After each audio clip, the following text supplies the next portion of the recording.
Sector 4 में हरियाणा राज्य महिला आयोग की अध्यक्ष रेणु भाटिया ने पत्रकार वार्ता कर जानकारी देते हुए बताया कि एनआरआई के द्वारा महिलाओं को शादी कर प्रताड़ित करने के 21 मामले आयोग में आ चुके हैं और इस मामले में उन्होंने यह भी कहा कि महिला आयोग विदेश मंत्रालय से बात कर इन मामलों को लेकर सख्त कार्रवाई करने की मांग भी करेंगी।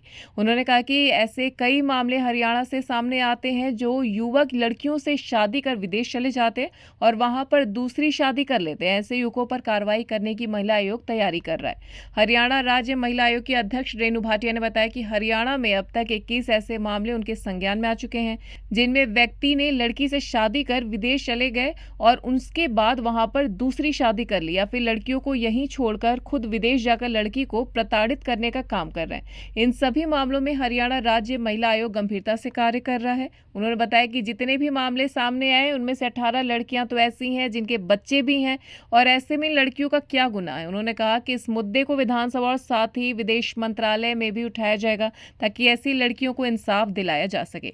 आज ये हमारे पास केसेस के लिए आ रही हैं ये बेटियां, कल हमारी बेटी, हमारी भतीजी, हमारी कोई रिश्तेदार, हम सबके बच्चे विदेशों में आते हैं, जाते हैं, पढ़ते हैं। किसी के साथ कोई ऐसा करेगा तो हम चुप रहेंगे क्या? तो हमें ये सारा देखना है और हम मिनिस्ट्री को भी लिखेंगे, फॉरेन मिनिस्ट्री को, कि विदेश मंत्रालय को ये चीज़ एक बार चेक करनी होगी कि जब इस तरह से कोई बच्ची की शादी हो के वो रजिस्ट्रेशन, हम कोर्ट का रजिस्ट्रेशन, ये सारे रजिस्ट्रेशन, शादी का रजिस्ट्रेशन, वो आर्य मंदिर वाला रजिस्ट्रेशन, ये क्यों करते हैं? ये हमने जब कानूनी दिए हुए हैं तो फिर इनमें सारी डिटेल्स को लेकर हमें उन बच्चों को वापस लेकर आना चाहिए जो हमारे ऐसे फंस जाते हैं। जैसे हमारे बच्चे कहीं बाहर फंसे थे और माननीय मोदी जी ने पूरा एरोप्लेन भेजकर उन बच्चों को वापस बुलाया था। कौन सी कंट्री थी वो? एक जगह है यूक्रेन।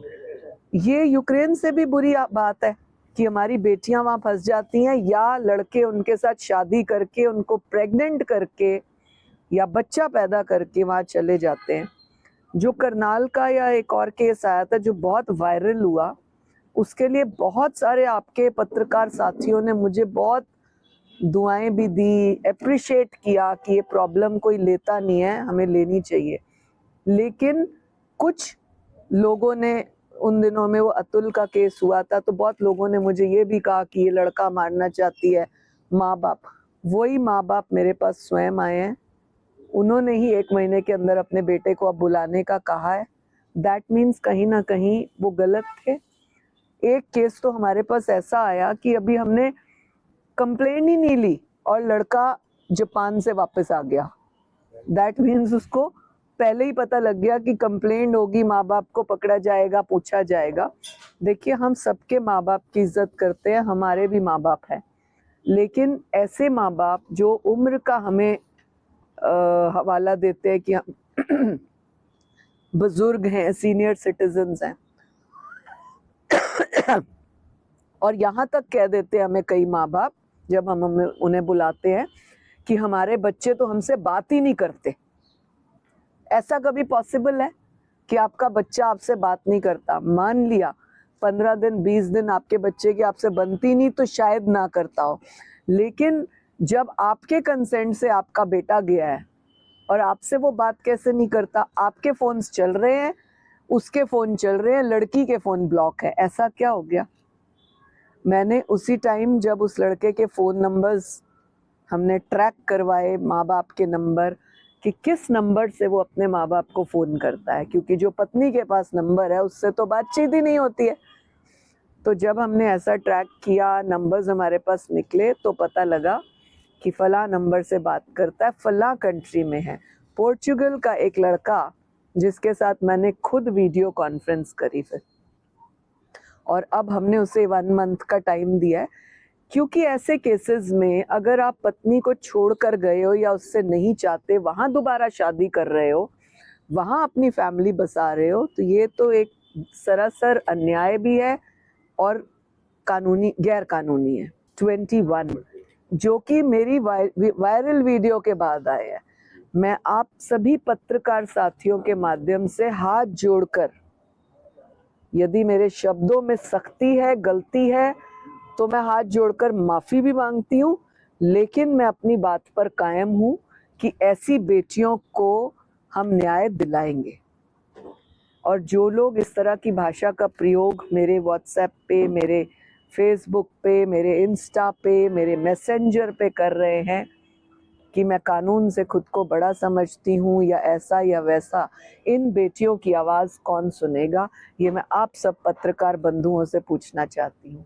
ऐसी बेटियाँ जिनकी 8-8 साल से, एक महिला का तो 13 साल से सास ससुर उससे काम करवा रहे हैं, बर्तन साफ करा रहे हैं, उसका बच्चा यहाँ पल रहा है, लेकिन उनका लड़का विदेश बैठकर शादी कर बैठा है।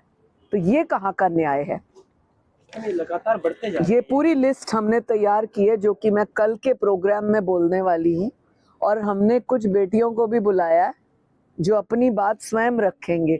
तो ये उन पत्रकार बंधुओं के लिए एक आईना होगा जो इस बात के लिए कहते हैं कि हम कानून से आगे हैं।